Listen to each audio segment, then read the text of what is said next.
사랑하는 성도님 여러분, 우리는 지난 한 달여 이상 요한복음의 말씀을 계속 묵상해 왔습니다. 그래서 지난 고난주간 때에도 우리 새벽기도 때에 사도 요한이 기록한 고난당하신 예수님에 대해서 함께 묵상했었습니다. 그리고 예수님께서 부활하신 오늘 우리는 요한복음에 나타난 예수님의 부활 소식을 함께 나누고자 합니다. 그런데 요한복음 20장은 여타 다른 성경과 좀 다릅니다. 주로 이제 다른 공간 복음서들은 예수님의 부활에 초점을 맞추고 있습니다. 하지만 오늘 요한복음 20장은 부활을 개인적인 만남의 관점에서 기록합니다. 특별히 오늘 우리가 읽은 20장 1절부터 18절의 말씀은 막달라 마리아라고 하는 한 여인에게 집중하고 있습니다. 오늘 막달라 마리아에게 나타나신 예수님의 부활 소식을 통해서 우리에게도 나타나신 부활의 기쁜 소식을 함께 누리며 은혜 받으시는 복된 여러분 되시기를 간절히 소원합니다. 먼저 여러분, 현대 과학으로 살펴보면 예수님의 부활은 설명하기가 참 불가능한 사건입니다.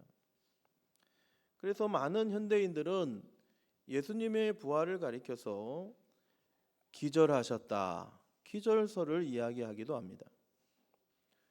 하지만 여러분, 많은 세상 사람들이 이야기하는 기절설은 성립되기가 어렵습니다. 먼저 의학적으로 이 십자가 처형은 완전한 사망을 보장하는 처형 방식입니다. 성경에 그 증거가 기록되어 있죠.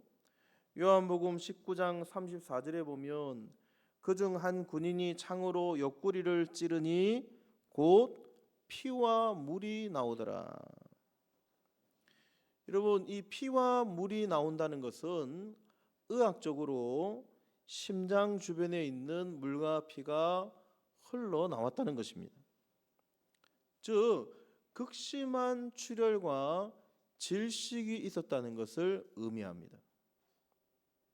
우리가 보통 의학적으로 출혈이 계속되어지고 몸 안에 있는 수분이 다 빠져나가게 되면 어떻게 됩니까? 심장의 활동을 정지하죠. 심정지라고 부릅니다.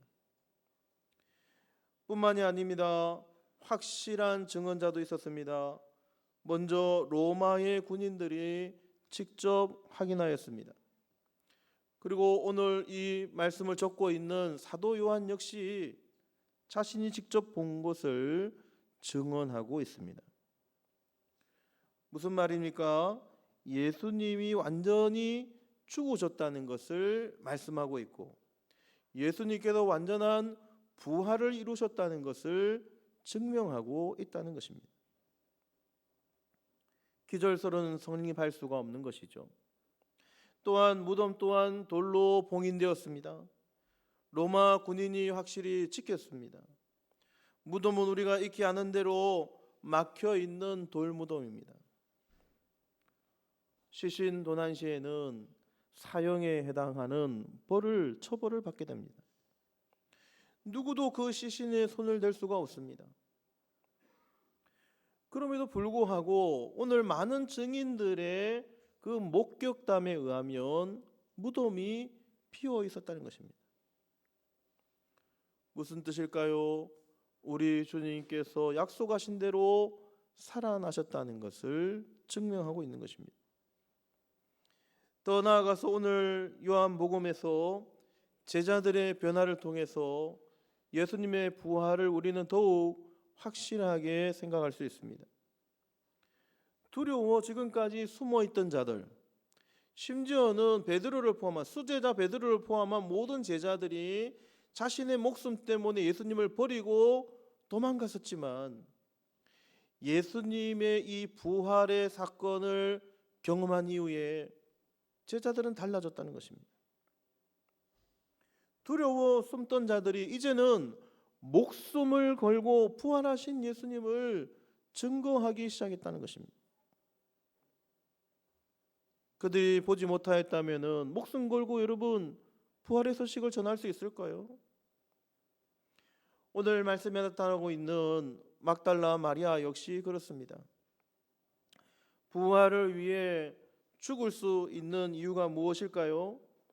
그들이 실제로 부활하신 주님을 만났기 때문입니다. 그렇습니다. 사랑하는 성도 여러분, 부활은 신 하나 전해져 내려오는 전설적인 이야기가 아니라 역사적인 사건이며 제자들이 친히 체험한 체험적 진리임을 믿으시는 목된 여러분 되시기를 간절히 소망합니다. 오늘 막달라 마리아는 새벽에 무덤을 찾아갑니다. 그리고 돌이 옮겨진 것을 보고 충격받습니다. 베드로와 요한을 불러와서 확인합니다. 그런데 그들은 보고도 알지 못합니다. 하지만 마리아는 떠나지 않았습니다. 빈 무덤 앞에서 계속해서 울고만 있었습니다. 제자들이나 마리아 역시 예수님께서 부활하셨다는 사실을 깨닫지 못한 것입니다. 9절에 보면 그들이 깨닫지 못하였다는 것을 이렇게 말씀하고 있습니다. 사도 요한이 부가 설명을 적어놓은 거예요. 그들은 성경에 그가 죽은 자 가운데서 다시 살아나야 하리라 하신 말씀을 아직 알지 못하더라. 예수님이 부활하신다는 사실을 예수님께 직접 들었음에도 불구하고 깨닫지도 못하고 생각지도 못하고 있었다는 것입니다. 그래서 예수님께서 다시 나타나셨어요. 이 막달라 마리아 앞에 다시 나타나셔서 그의 모습을 보여주었음에도 불구하고 14절에 보면 마리아가 예수님을 알아보지 못합니다. 그 무덤을 지키는 동산직이라고 생각한 거예요. 그런데 여기에서 결정적인 순간이 나타납니다. 막달라 마리아에게 있어서는 일생일대에 정말 인생에 단 한 번밖에 없는 획기적인 신앙의 전환점이 찾아옵니다. 16절 말씀입니다. 우리 16절 말씀을 우리 화면을 보시면서 다 같이 한 목소리로 합독하도록 하겠습니다. 예수께서 마리아야 하시거늘 마리아가 돌이켜 히브리 말로 라보니 하니 이는 선생님이라는 말이라. 아멘. 예수님께서 그 음성을 들려주시면서 마리아야 라고 부르니까 드디어 이 한마디에 그녀의 눈이 열리고 마음 문이 열리고 믿음의 눈이 열리고 영적인 눈이 열리게 되었습니다. 믿음이 회복되었어요. 그제서야 예수님께서 말씀하셨던 그 부활의 주님, 부활하시겠다고 약속하셨던 주님의 음성이 되살아났습니다. 그리고 그녀가 히브리 말로 그에게 응답합니다. 라보니. 라보니라는 것은 선생님이라는 랍비라는 여러분 단어인데, 여러분 여기서 선생님하고 부른 것은 그냥 선생님하고 부른 게 아니에요. 드디어 깨달았구나. 내가 부활하신 주님, 부활하시겠다고 약속하셨던 그 주님, 내가 이제 주님의 음성을 들으니 부활하신 주님인 줄 알겠습니다. 나의 주여, 나의 선생님이요 라고 외친 거예요. 따라 하실까요? 나의 선생님이요. 아니 그냥 여러분 말씀하면 안 되고, 이 본문의 여러분 의미를 조금 깨달아 나의 선생님이요 이렇게 하세요. 한번 더 할까요? 나의 선생님이요. 뭐 오늘 기분 나쁘신 일은 없으시죠? 근데 여러분 이 지금 막달라 마리아가 외치고 있는 음성은 그냥 외치는 게 아니에요. 자신의 인생 일생일대의 만남을 지금 표현하고 있는 것입니다. 그녀의 눈이 열리고 믿음이 회복되고 영적인 눈이 활짝 열린 것입니다. 중요한 것이 무엇입니까? 오늘 사도 요한이 이 본문에서 강조하고 있는 것이 무엇입니까? 예수님의 부활 소식도 너무나 중요하지만 오늘 이 부활의 핵심은 단순한 부활 스토리로 끝나서는 안 되고 무엇이 있어야 된다는 것입니까? 인격적인 만남이 있어야 된다는 거예요. 예수님과의, 부활하신 예수님과의 인격적인 만남이 중요하다는 것입니다. 예수님의 부활이 단순히 죽은 자가 살아난 것이 아니라 하나님과 인간이 그 단절이 회복되어진 사건, 잃어버린 양을 다시 부르시는 사건, 그리고 잃어버렸던 한 영혼 개인을 다시 부르시는 사건임을 확실히 보여주고 있는 것입니다. 그렇습니다. 사랑하는 성도 여러분, 이 본문은 단순한 감동적인 이야기나 위로의 메시지가 아닙니다. 우리의 신앙의 본질, 핵심을 정확히 찔러주는 말씀입니다. 당신은 예수님의 부활을 어디까지 경험하였는가? 당신은 부활하신 예수님을 만나셨습니까? 라는 질문을 던지고 있는 것입니다. 불신자들은 부활을 이렇게 이해합니다. 신화적인 스토리로 이해해요. 그저 흘러내려오는 전설적인 이야기로 이해합니다. 이성적으로 판단할 때 이해가 안 되는 것입니다. 그런데 중요한 것은 교회 안에 신앙생활하는 우리 성도님들 가운데도 부활을 그저 예수님에 관한 이야기 정도로 생각하시는 분들이 많다는 사실이에요.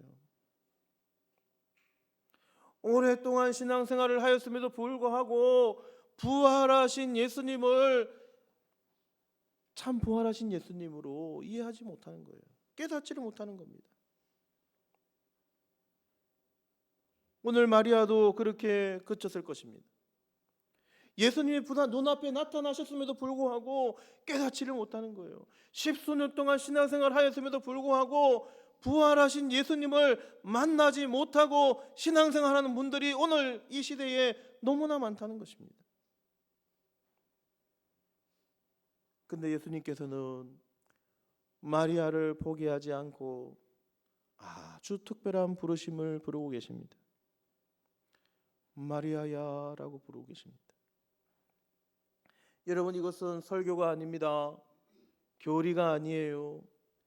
예수님께서 1대1로 마리아를 부르시고 계시는 겁니다. 여기서 여러분 중요한 영적인 원리가 있습니다. 신학적으로 예수님께서 마리아를 부르신 사건을 이렇게 부릅니다. 효과적인 부르심. 우리 한번 따라할까요? 효과적인 부르심. 하나님의 부르심에는 두 가지 종류가 있어요. 첫 번째는 일반적인 부르심입니다. 일반적인 부르심은 대부분의 우리 성도님들이 다 경험하시는 거예요. 설교나 말씀을 통해서 경험합니다. 누구에게나 들려지는 부르심입니다. 그런데 여기서 멈춰선다는 거예요. 그 다음 효과적인 부르심이 중요합니다. 성령님께서 말씀을 통해서 여러분 가운데 찾아오시고 나타나셔서 여러분의 마음문을 여시고 여러분의 이름을 불러주시는 성령님의 특별한 부르심을 경험해야 된다는 거예요.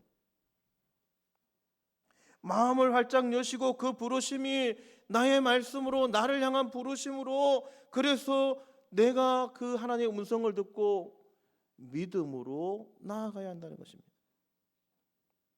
효과적인 부르심은 그래서 들음 이후에 반드시 변화가 나타나야 합니다. 신앙의 변화가 나타나야 하는 거예요. 삶의 변화가 나타나야 특별한 부르심을 받았음을 증명하는 것입니다. 그렇습니다. 사랑하는 성도 여러분, 믿음은 정보나 지식이 아님을 믿으시기를 바랍니다. 믿음은 인격적인 만남에서 비롯됨을 여러분 믿으시기를 바랍니다. 인격적인 만남이 있으셔야 되는 거예요. 신앙은 지식이 아닙니다. 하나님과의 관계 회복입니다. 부활은 사건이 아닙니다. 하나님의 효과적인 부르심임을 기억하셔야 됩니다.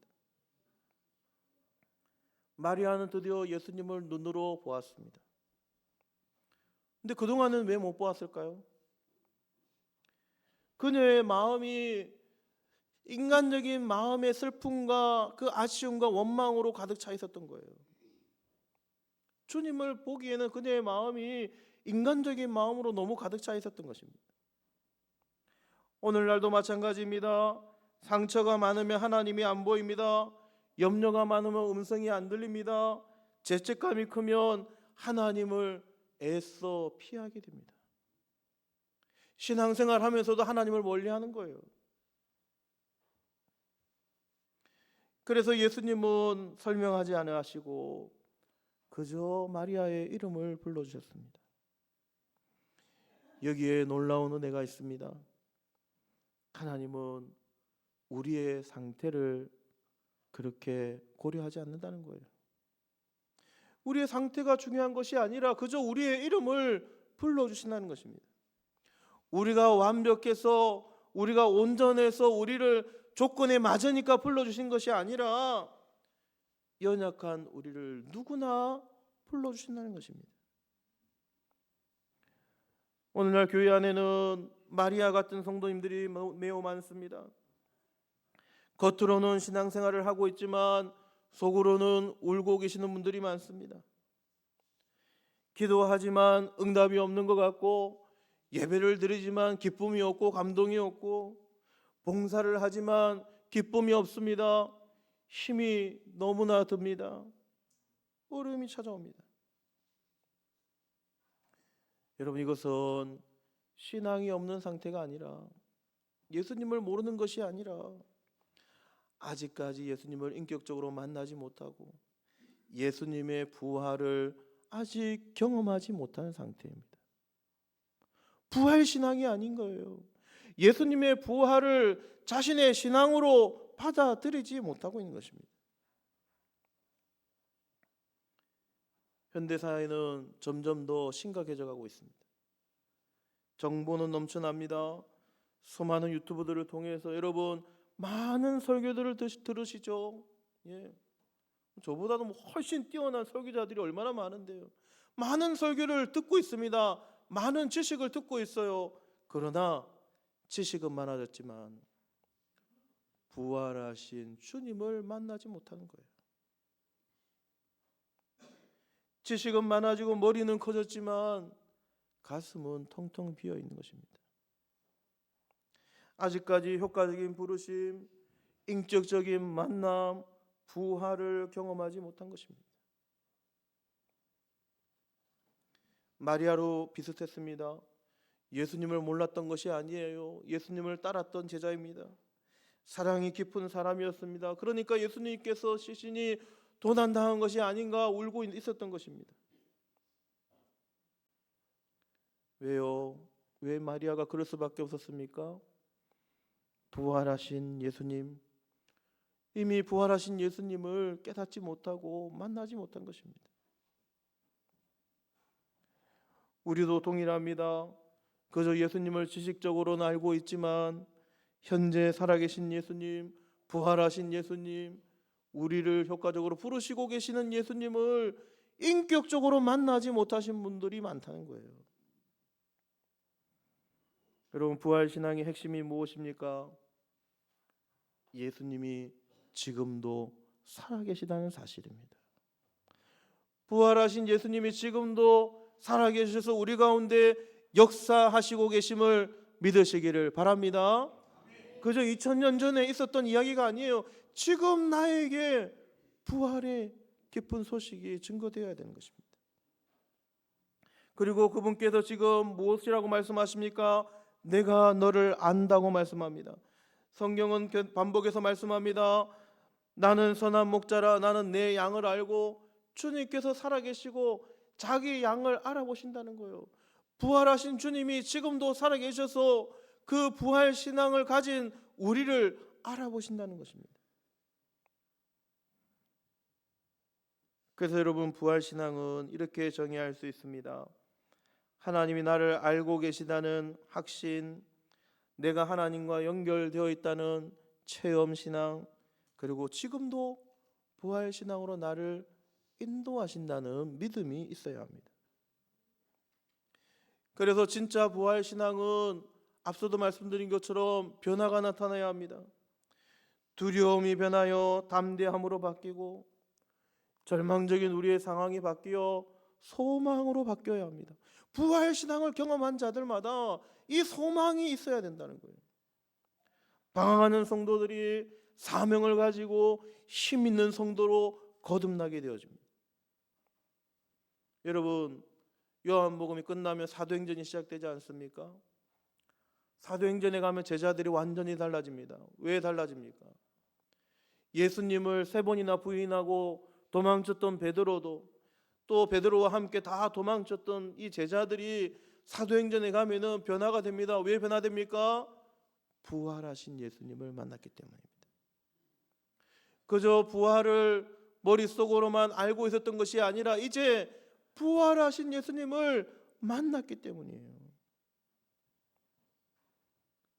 지금도 살아계셔서 우리를 부르시고 계시는 부활하신 예수님을 오늘 이 자리에 계신 믿음의 성도님들 한 분도 빠짐없이 만나게 되시기를 주님의 이름으로 간절히 축원합니다.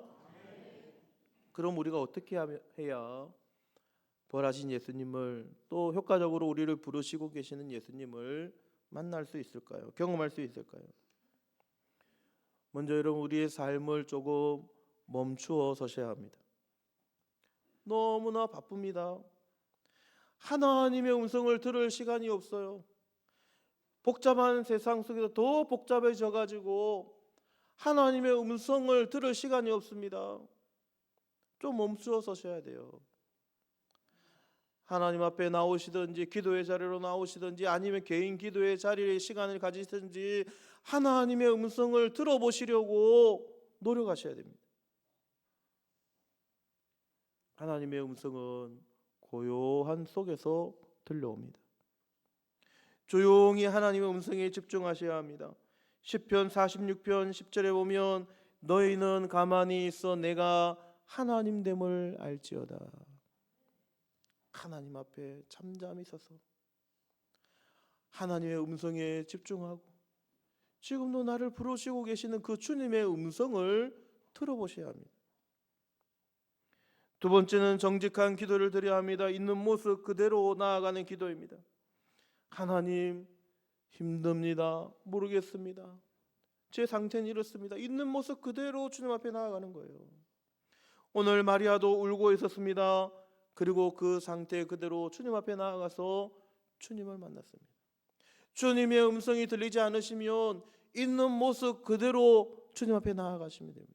나의 현재 상태 그대로, 이해가 안 되면 이해가 안 되는 대로, 부족한 대로 주님 앞에 나아가시는 겁니다. 세 번째는 들려주시는 말씀 앞에 머물러야 합니다. 하나님은 말씀을 통해서 여러분의 이름을 불러주십니다. 특별히 살아계신 하나님의 이 계시된 말씀, 이 하나님의 말씀을 읽을 때에 효과적인 부르심이 우리에게 다가옵니다. 또 하나님의 말씀의 대언자 목사님들을 통해서 여러분들에게 들려주시는 그 말씀을 통해서 여러분들을 부르고 계십니다.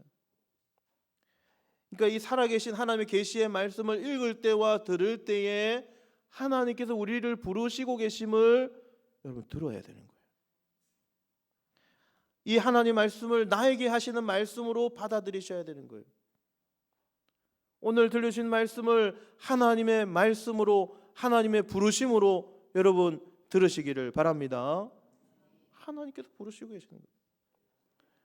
로마서 10장 17절에 그러므로 믿음은 들음에서 나며 들음은 그리스도의 말씀으로 말미암았느니라.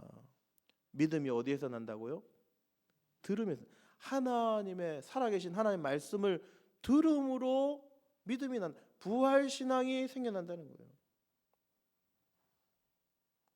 그리고 응답하실 때까지 기다리셔야 됩니다. 한 번, 두 번 하나님의 부르심을 경험하고 싶지만 들리지 않으면 주님께서 우리를 불러주시는 것을 깨달을 때까지 계속해서 주님 앞에 머무르셔야 돼요. 한 번 주님 앞에 나오고 주님의 부르심을 듣지 못했다고 해서 여러분 포기하지 마시고 계속해서 나아가셔야 돼요. 주님은 살아계십니다. 그리고 여러분 계속 부르시고 계세요.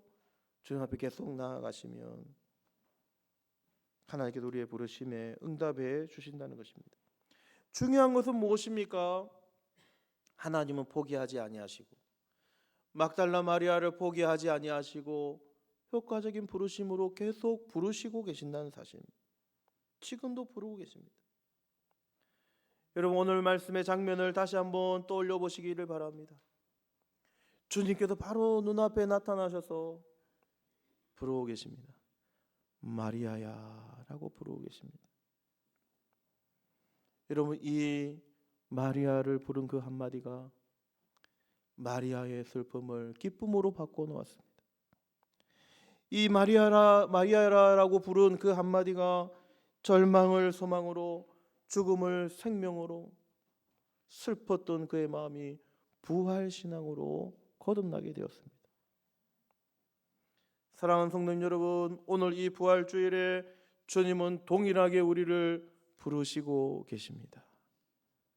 상원아 라고 부르시고 계십니다. 이 시간에 여러분, 자신의 이름을 넣어서 한번 우리 주님의 음성 한번 들어볼까요? 자신의 이름을 넣어서 제가 한 것처럼 한번 불러보겠습니다. 여러분, 자기 이름 다 아시죠? 예, 우리 주님도 다 아십니다. 주님께서 부르시는 음성 한번 들어보겠습니다. 상원아. 좀 크게 부르셔야지 들으시죠? 예. 중요한 것은 여러분, 놓치지 말아야 할 것은 이것입니다. 나의 상태가 어떠하든지, 내가 주님을 잘 몰라볼 수도 있지만 나의 상태가 어떠하든지 주님은 우리를 포기하지 않고 지금도 계속해서 부르고 계시다는 사실이에요. 여러분을 계속 부르고 계십니다. 문제는 우리가 듣지 못하고 있을 뿐이에요. 주님의 음성을 여러분 더 늦기 전에 꼭 들으시기를 바랍니다. 효과적인 부르심으로 우리를 부르시고, 인격적인 만남을 원하시고, 1대1로 우리를 만나시기를 원하시고, 하나님께서 우리의 아버지가 되어주시고 우리를 자녀 삼아주시는 그 하나님의 부르심, 그 부르심을 들으시고 거듭나시고 부활신앙으로, 그래서 이 세상의 어떤 슬픔도 어떤 상황도 부활신앙을 가진 우리를 넘어뜨릴 수 없음을 기억하고 참 기쁨으로 살아갈 수 있는 부활신앙을 소유한 믿음의 성도님들이 되시기를 주님의 이름으로 간절히 소원합니다. 자, 이렇게 부활하신 주님을 만난 마리아가 여러분 어떻게 했을까요? 오늘 마지막 말씀 18절에 보면 마리아는 즉시 행동합니다.